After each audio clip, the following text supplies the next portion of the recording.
आज भी एक आदिवासी अपनी 2 जून की रोटी खाने के लिए, अपने बच्चों को पालने के लिए तरसता रहता है। गुजरात के अंदर इस टाइम स्कूलों की, सरकारी स्कूलों की बहुत बुरी हालत है। 6000 सरकारी स्कूल इन्होंने बंद कर दिए मर्जर के नाम पर। कितने लाख बच्चों का भविष्य खराब है। और अभी मैं देख रहा हूं, जब मेरा ऐलान हुआ कि मैं यहां आने वाला हूं, ये बीजेपी व्हाट्सएप के ऊपर बीजेपी वाले चला रहे हैं, केजरीवाल के स्कूल खराब हैं, केजरीवाल के स्कूल खराब हैं। गुजरात के मुख्यमंत्री भूपेंद्र पटेल जी को भी आमंत्रित करता हूं, आइए हमारे स्कूल देखिए, आइए हमारे अस्पताल देखिए। गुजरात की भाजपा सरकार ने एक काम तो बहुत बड़ा काम किया, इन्होंने मानना पड़ेगा।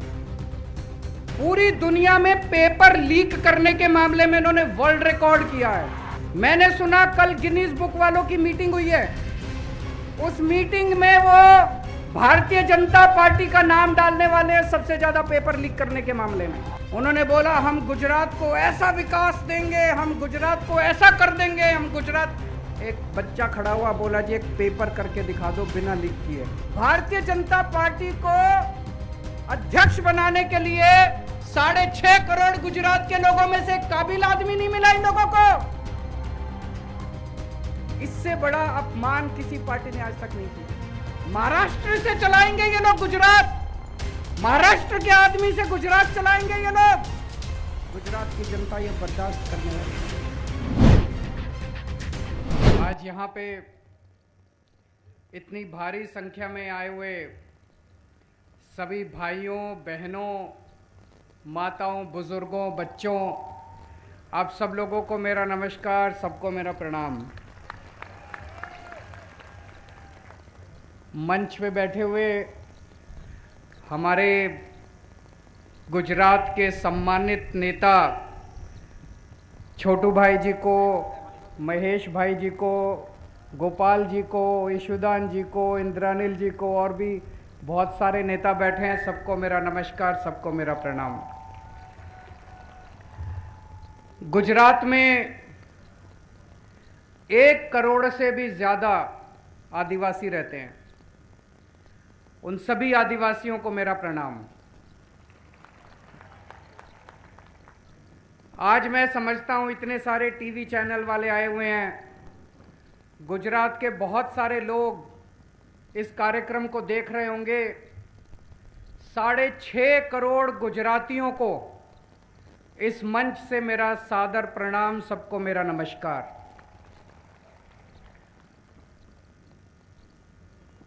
दोस्तों, पंजाब चुनाव जीतने के बाद ये हमारी पहली रैली है।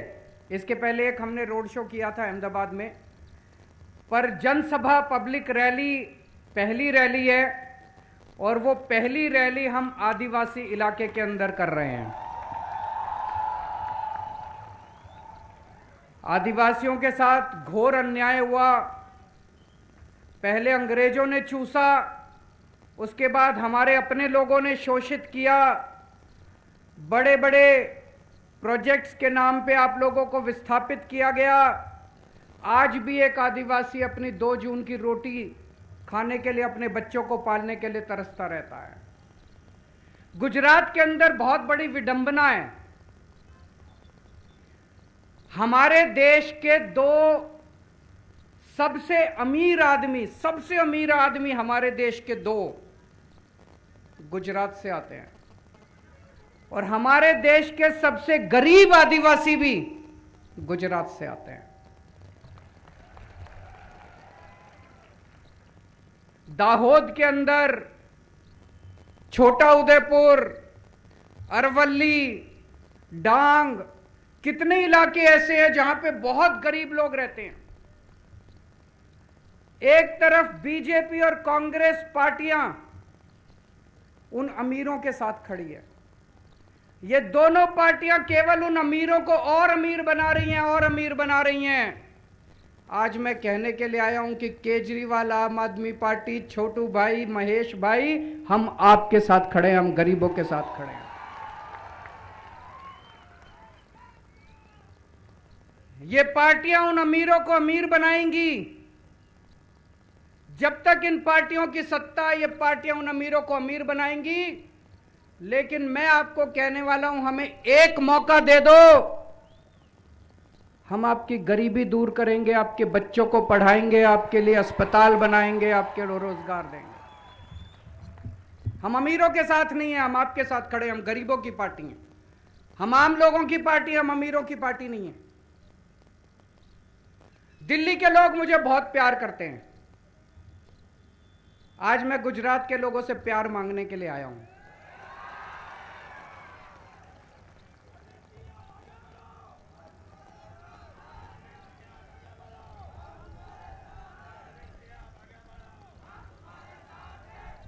मैंने सुना है कि गुजरात के लोग दिल से काम करते हैं, गुजरात के लोग बहुत इमोशनल होते हैं, गुजरात के लोग अगर एक बार किसी से प्यार करें तो जिंदगी भर प्यार निभाते हैं। मैं आपसे कहने के लिए आया हूं कि केजरीवाल भी दिल से काम करता है, केजरीवाल भी बहुत इमोशनल है, और केजरीवाल भी एक बार प्यार करे तो जिंदगी भर प्यार निभाता है। आज मैं गुजरात के 6.5 करोड़ लोगों के साथ दिल से दिल का रिश्ता बनाने के लिए आया हूं। मुझे राजनीति करनी नहीं आती, मुझे गंदी पॉलिटिक्स करनी नहीं आती, मुझे चोरी करनी नहीं आती, मुझे भ्रष्टाचार करना नहीं आता, मुझे काम करना आता है।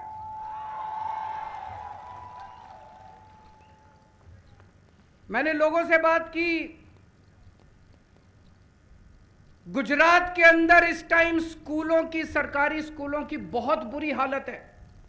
अभी अभी महेश भाई भाषण दे रहे थे, मेरे को उन्होंने बताया, ईशुदान जी मेरे लिए ट्रांसलेट कर, 6000 सरकारी स्कूल इन्होंने बंद कर दिए मर्जर के नाम पे। 6000 सरकारी स्कूल इन्होंने गुजरात के अंदर बंद कर दिए। सरकारी स्कूलों की हालत बहुत खराब है। गुजरात के अंदर दीवारें टूटी पड़ी हैं, जंग लगे पड़े हैं, टीचर हैं नहीं। कई स्कूल ऐसे हैं जिसमें 7-7, 8-8 क्लासों का स्कूल है और एक ही टीचर है, और कई स्कूल में तो एक भी टीचर नहीं है। कितने लाख बच्चों का भविष्य खराब है। लेकिन ये बदल सकता है, हमने दिल्ली में बदल के दिखाया है।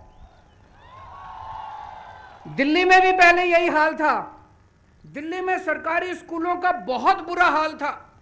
दिल्ली में सरकारी स्कूलों में पहले टीचर आते नहीं थे, पढ़ाई नहीं थी, सरकारी स्कूल टूटे पड़े थे, दीवारें टूटी पड़ी थी, कुछ भी नहीं था, बच्चे आते नहीं थे। गरीब आदमी बेचारा मजबूरी में अपने बच्चों को सरकारी स्कूल में भेजता था।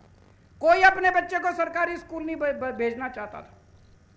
और आज 7 साल के बाद दिल्ली के सरकारी स्कूल शानदार बन गए हैं, इतने अच्छे बन गए। इस साल 4 लाख बच्चों ने अपने प्राइवेट स्कूल से नाम कटवा के सरकारी स्कूल में भर्ती कराया। इससे बड़ा और सबूत क्या होगा? 4 लाख बच्चों ने सरकारी स्कूल से, प्राइवेट स्कूल से नाम कटवा के सरकारी स्कूल में भर्ती कराए हैं। बड़े बड़े अमीर लोगों ने, बड़े बड़े वकीलों ने, बड़े बड़े डॉक्टर, अफसर अपने बच्चों का प्राइवेट स्कूल से नाम कटवा के सरकारी स्कूल में भर्ती करा रहे हैं। अब एक ही डेस्क पे, सरकारी स्कूल में एक ही बेंच पे जज का बच्चा, अफसर का बच्चा और रिक्शे वाले का बच्चा एक ही बेंच पे बैठ के पढ़ते हैं। ये बाबा साहब अंबेडकर का सपना था, जो 75 साल में पूरा नहीं हुआ। लेकिन मैंने कसम खाई है, बाबा तेरा सपना अधूरा केजरीवाल करेगा पूरा। इस साल हमारे सरकारी स्कूलों के नतीजे दिल्ली में 99.7% नतीजे आए हैं। 99.7% नतीजे भारत के इतिहास में कभी नहीं हुआ। दूसरे राज्यों में 50% आते हैं, 60%, 40%, दिल्ली में 99%। इतने शानदार स्कूल हैं। और अभी मैं देख रहा हूं, जब मेरा ऐलान हुआ कि मैं यहां आने वाला हूं, ये बीजेपी व्हाट्सएप के ऊपर बीजेपी वाले चला रहे हैं, केजरीवाल के स्कूल खराब हैं, केजरीवाल के स्कूल खराब हैं, केजरीवाल के। छोटू भाई वसावा जी और महेश भाई वसावा जी दिल्ली आए थे अभी थोड़े दिन पहले। हम इनको स्कूल दिखाने के लिए ले गए। छोटू भाई जी पसंद आए कि नहीं आए स्कूल? महेश भाई पसंद आए कि नहीं आए? छोटू भाई महेश भाई हमारे स्कूल देख के आए, हमारे अस्पताल देख के आए, हमारे मोहल्ला क्लिनिक देख के आए, इतने खुश हो गए। उन्होंने कहा केजरीवाल जी अब गुजरात में भी ऐसे स्कूल अस्पताल बनने चाहिए।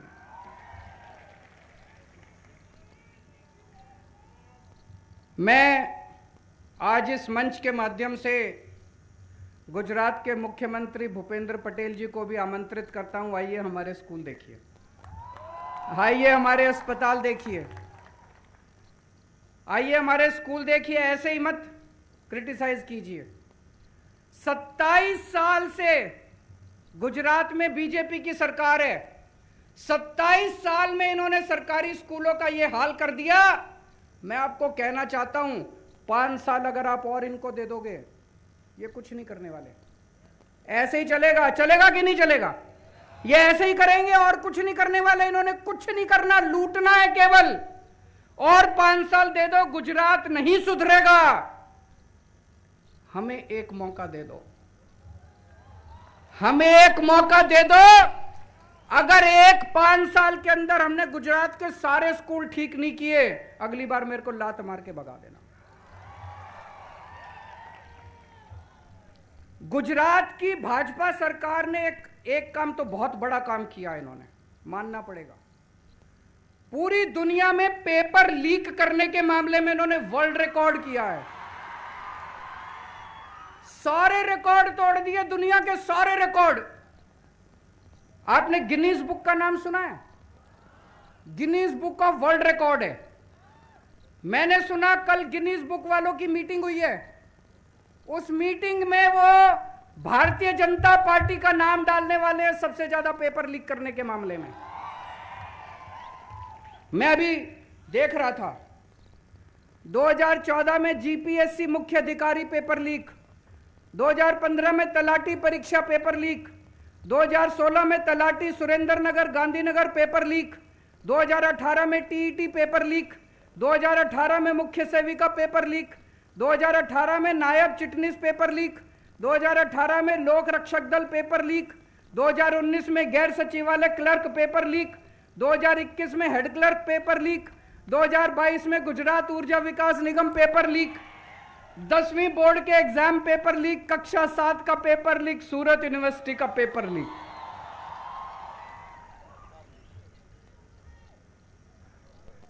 गजब सरकार है यार, गजब सरकार है।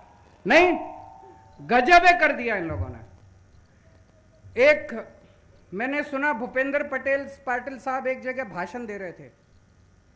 उन्होंने बोला हम गुजरात को ऐसा विकास देंगे, हम गुजरात को ऐसा कर देंगे, हम गुजरात। एक बच्चा खड़ा हुआ, बोला जी एक पेपर करके दिखा दो बिना लीक किए। तुम गुजरात सरकार बाद में चला लेना, एक पेपर तो बिना लीक किए कर। आज मैं इस मन से चैलेंज करता हूं, सारे मीडिया वालों को बोलता हूं कल अखबार में छापना आप लोग। मैं भूपेंद्र पाटिल को एक चैलेंज देता हूं, एक पेपर बिना लीक करके वो दिखा दो, हम मान जाएंगे आप लोगों को।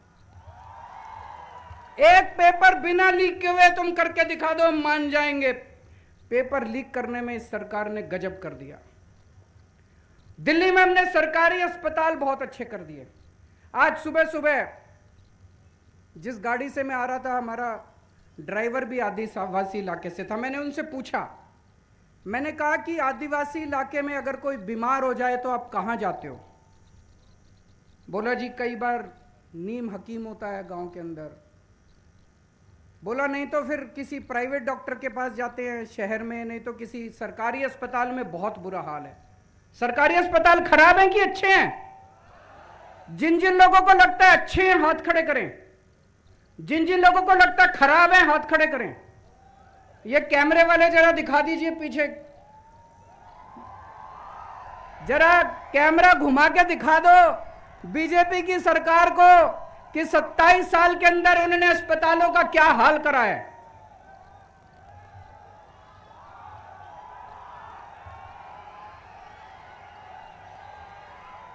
पहले दिल्ली के अस्पताल भी बहुत खराब थे, बहुत खराब थे, दवाई मिलती नहीं थी, मशीनें खराब थी, टेस्ट होते नहीं थे, बहुत बुरा हाल था। लेकिन दिल्ली के अंदर 5 साल के अंदर आज इतनी अच्छी व्यवस्था है। हर गली के अंदर हमने मोहल्ला क्लिनिक खोल दिए। आज दिल्ली के 2 करोड़ लोगों को हम पूरा इलाज मुफ्त दे रहे हैं।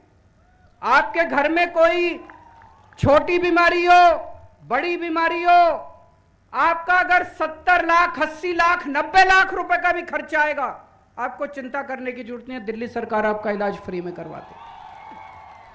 गुजरात में होना चाहिए कि नहीं होना चाहिए? कौन सी पार्टी करेगी? इस बार आम आदमी पार्टी की और बीटीपी की सरकार बनानी है। आज देश में सबसे महंगी बिजली गुजरात के अंदर मिल रही है और दिल्ली के अंदर आज फ्री में बिजली मिल रही है। लोगों को 24 घंटे बिजली मिल रही है, फ्री में बिजली मिल रही है। दिल्ली के लोगों को फ्री में कैसे बिजली मिल रही है? क्योंकि दिल्ली में कट्टर ईमानदार सरकार है। मैं पैसे नहीं खाता, मैं पैसे खाने नहीं देता। हर चीज में मैंने पैसे बचाए, हर चीज में मैंने रिश्वतखोरी बंद कर दी, खूब सारे पैसे बच गए। उन पैसों से मैंने अपने लोगों की बिजली फ्री कर दी। ये बीजेपी वाले मेरे को खूब गालियां देते हैं, कहते हैं केजरीवाल फ्री कर रहा है, फ्री कर रहा है, फ्री कर रहा है। ईमानदार हूं इसलिए कर रहा हूं, तुम लोग बेईमान हो इसलिए नहीं कर रहे। अब ईमानदारी का एक ही पैमाना है, जो नेता फ्री बिजली करे वो ईमानदार और जो महंगी बिजली दे वो बेईमान है कि नहीं है? गुजरात के लोगों को फ्री बिजली चाहिए नहीं चाहिए? 24 घंटे बिजली चाहिए नहीं चाहिए? कौन सी पार्टी करेगी? आम आदमी पार्टी। आज गुजरात का पढ़ा लिखा युवा रोजगार के लिए दर दर भटक रहा है। दिल्ली में पिछले 5 साल में हमने 12 लाख बच्चों को रोजगार दिया, 12 लाख बच्चों को। सबका वेबसाइट के ऊपर है, मैं हवा में बात नहीं कर रहा, वेबसाइट। 12 लाख बच्चों को हमने रोजगार दिया है। आने वाले 5 साल में 20 लाख और बच्चों को रोजगार देने का प्लान बनाया है। तो आज मैं इस मंच के जरिए गुजरात के युवाओं को अपील करना चाहता हूं, जो युवा बेरोजगार घूम रहे हैं, जो युवा अच्छा गुजरात चाहते हैं, केवल आम आदमी पार्टी ईमानदार पार्टी है। आम आदमी पार्टी युवाओं की पार्टी है। सब लोग जुड़ोगे आम आदमी पार्टी के साथ और आइए मिलके एक सुनहरा गुजरात बनाते हैं, आपके रोजगार का भी इंतजाम करेंगे। आज दिल्ली से हमने भ्रष्टाचार खत्म कर दिया। आप दफ्तर में जाते हो, सरकारी दफ्तर में राशन कार्ड बनवाना है, जाति प्रमाण पत्र बनवाना है, ये बनवाना है, हर चीज के पैसे देने पड़ते नहीं पड़ते? दिल्ली में नहीं देने पड़ते। दिल्ली में सारा काम मुफ्त में होता है। कैसे?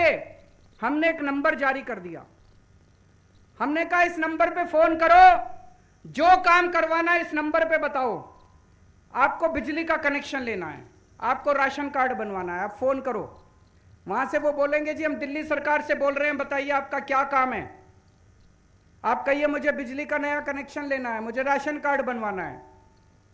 उधर से वो आदमी कहेगा कि हम आपके घर कितने बजे आए आपका काम करने के लिए। आपको दफ्तर नहीं जाना, आपको सरकारी दफ्तर नहीं जाना, आपको दलाल के चक्कर नहीं काटने। आप टाइम बताओ, उस टाइम दिल्ली सरकार का ऑफिसर आपके घर आएगा, आपके घर आके आपका काम करके जाएगा। गुजरात में होना चाहिए नहीं होना चाहिए? दोस्तों, मेरे को राजनीति करनी नहीं आती, मेरे को काम करना आता है। अगर आपको स्कूल चाहिए, अगर आपको अस्पताल चाहिए, रोजगार चाहिए, तो हमें वोट दे देना। और गंदी राजनीति चाहिए, भ्रष्टाचार चाहिए, गुंडागर्दी चाहिए, तो उनको बीजेपी वालों को वोट दे देना। मैं पढ़ा लिखा हूं, इंजीनियर हूं, कट्टर ईमानदार हूं। इन्होंने मेरी खूब इंक्वायरी कराई, केंद्र सरकार ने मेरे ऊपर सीबीआई की रेड कराई, इनकम टैक्स की रेड कराई, ईडी की रेड कराई, मेरे दफ्तर पे भी, मेरे घर पे भी, इनको कुछ नहीं मिला। इसीलिए मैं छाती चौड़ी करके आपके सामने खड़ा हूं। अगर इनको कुछ मिल जाता तो मेरी भी फाइल खोल के रख लेते और मैं भी इनकी नाक के, इनके पैर के नीचे होता। आज मैं खुल के इसलिए बोल रहा हूं क्योंकि कट्टर ईमानदार हूं, कट्टर देशभक्त हूं। आम आदमी पार्टी ईमानदार लोगों की पार्टी है, शरीफ लोगों की पार्टी है, पढ़े लिखे लोगों की पार्टी है, कट्टर देशभक्त लोगों की पार्टी है। आज मैं सभी युवाओं को अपील करता हूं कि ज्यादा से ज्यादा संख्या में आप आम आदमी पार्टी ज्वाइन कीजिए। मैं महिलाओं को अपील करता हूं, आपके बच्चों के भविष्य का सवाल है। अगर आप वापस इन बीजेपी वालों को, कांग्रेस वालों को वोट देते रहे, आपके बच्चों का भविष्य नहीं सुधरने वाला और 5 साल खराब हो जाएंगे। आज मान लो आपका बच्चा 10 साल का है, अगले चुनाव तक 15 साल का हो जाएगा, अगले चुनाव तक 20 साल का हो जाएगा, उसका तो भविष्य खराब हो जाएगा। टाइम कम बचा है, इसी बार इसी चुनाव के अंदर इन पार्टियों को खाड़ के फेंकना और आम आदमी पार्टी की सरकार बनाना। मुझे कभी जहाज में जब आ रहा था दिल्ली से एक बीजेपी का नेता मिला, उनसे मैं बात करने लगा। मैंने कहा कि आप लोग गुजरात में कुछ काम क्यों नहीं करते? जब हमने दिल्ली में 7 साल में इतना काम कर दिया तो तुम लोगों ने 27 साल में क्यों नहीं किया? बोला सर हमें काम करने की क्या जरूरत है, हमारे को तो वैसे ही सत्ता मिल रही है, लोग वोट दे रहे हैं, हम क्यों काम करें? बोला कांग्रेस हमारी जेब में है, कांग्रेस के सारे नेता हमारी जेब में है। कोई भी नेता चाहे कांग्रेस की टिकट पे लड़े चाहे बीजेपी की टिकट पे लड़े, हम जब चाहें सारे कांग्रेस वाले हमारे पास आ जाते हैं। बोला हमें चुनाव लड़ने की जरूरत ही नहीं है। इतना घमंड, इतना अहंकार। तो मैं आज गुजरात के 6.5 करोड़ लोगों को कहना चाहता हूं, एक बार इनका घमंड तोड़ दो, एक बार इनका अहंकार तोड़ दो। इनका घमंड तोड़ने के लिए ही चाहे एक बार आम आदमी पार्टी को वोट दे दो। हमारा काम पसंद नहीं आए तो अगली बार इनको दे देना, लेकिन एक बार इनका बनता है। इन लोगों को, इनको बहुत अहंकार हो गया। और मैंने सुना है कि गुजरात के चुनाव जल्दी होने वाले हैं। सुना आप लोगों ने भी?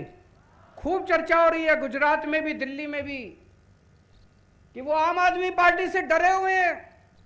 पहले दिल्ली में सरकार बनाई, फिर पंजाब में सरकार बनाई,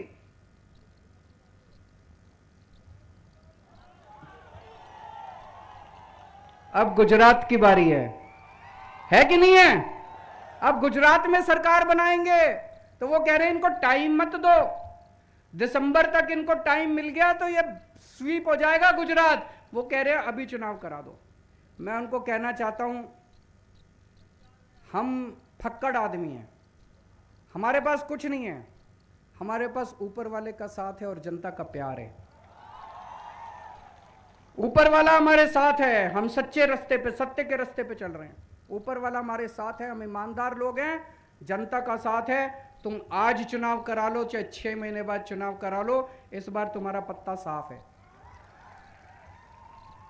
और मैं कांग्रेस के नेताओं से अपील करना चाहता हूं, कांग्रेस तो अब खत्म है कि नहीं है? कांग्रेस का तो अब कुछ नहीं बचा, तो कांग्रेस को वोट देना भी बेकार है। और कांग्रेस के जो अच्छे नेता हैं, उन अच्छे नेताओं से मैं अपील करना चाहता हूं, आ जाओ आम आदमी पार्टी में, आ जाओ, मिलके गुजरात ठीक करेंगे। जो गंदे नेता है वो वहीं रहो, जो अच्छे नेता है वो इधर आ जाओ।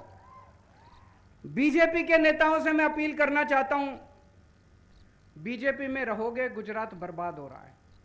अब गुजरात की सोचो, देश की सोचो। ऊपर वाले ने आम आदमी पार्टी बनाई, देश की जनता ने आम आदमी पार्टी बनाई, अब गुजरात को बदलने की बारी है। गुजरात के बीजेपी के भी जो अच्छे नेता हैं वो भी अपनी पार्टी छोड़ के आम आदमी पार्टी में आ जाओ।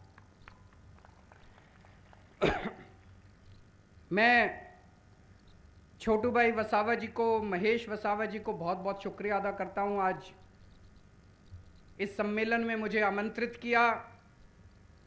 और मैं बहुत खुश हूं कि आदिवासियों के इतने बड़े नेता आज साथ जुड़े। हम मिलके, छोटू भाई जी, महेश वसावा जी, हम सब मिलके अब गुजरात को बदलने का काम करेंगे। एक चीज मेरे मन में खटक रही है जब से मैं, भारतीय जनता पार्टी का अध्यक्ष कौन है गुजरात का?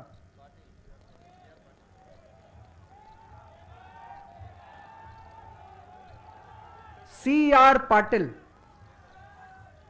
सी.आर. पाटिल वो कहां का रहने वाला है? महाराष्ट्र का रहने वाला है। महाराष्ट्र बीजेपी वालों को 6.5 करोड़ गुजरात के लोगों में एक अध्यक्ष बनाने के लिए आदमी नहीं मिला। इतनी बड़ी बेइज्जती गुजरात के लोगों की। भारतीय जनता पार्टी को अध्यक्ष बनाने के लिए 6.5 करोड़ गुजरात के लोगों में से काबिल आदमी नहीं मिला इन लोगों को। इससे बड़ा अपमान किसी पार्टी ने आज तक नहीं किया। महाराष्ट्र से चलाएंगे ये लोग गुजरात, महाराष्ट्र के आदमी से गुजरात चलाएंगे ये लोग। गुजरात की जनता ये बर्दाश्त करने वाली नहीं है। आने वाले चुनाव को क्रांति में बदल दो।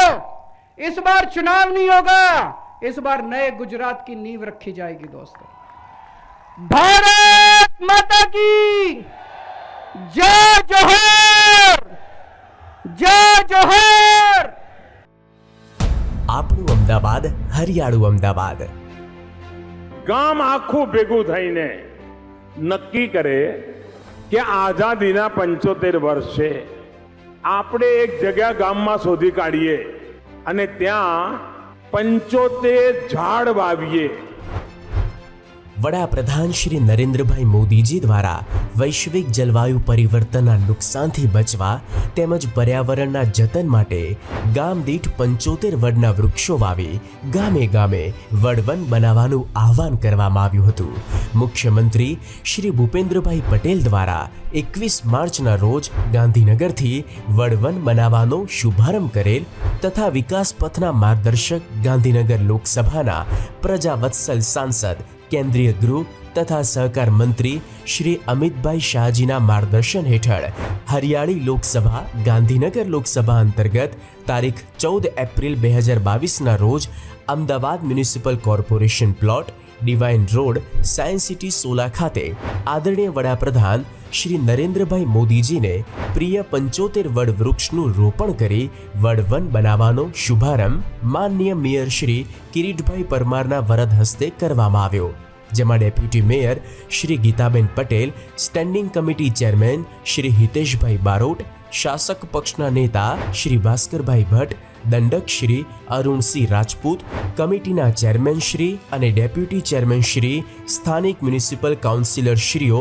તથા મ્યુનિસિપલ કમિશનર શ્રી લોચન સહેરાજી, સંગઠનના હોદ્દેદારોએ વડ રોપી પ્રકૃતિ જતનના કાર્યમાં સહભાગી બન્યા। હરિયાળીમાં વૃદ્ધિ, પ્રકૃતિનું જતન કરતું અમદાવાદ મ્યુનિસિપલ કોર્પોરેશન।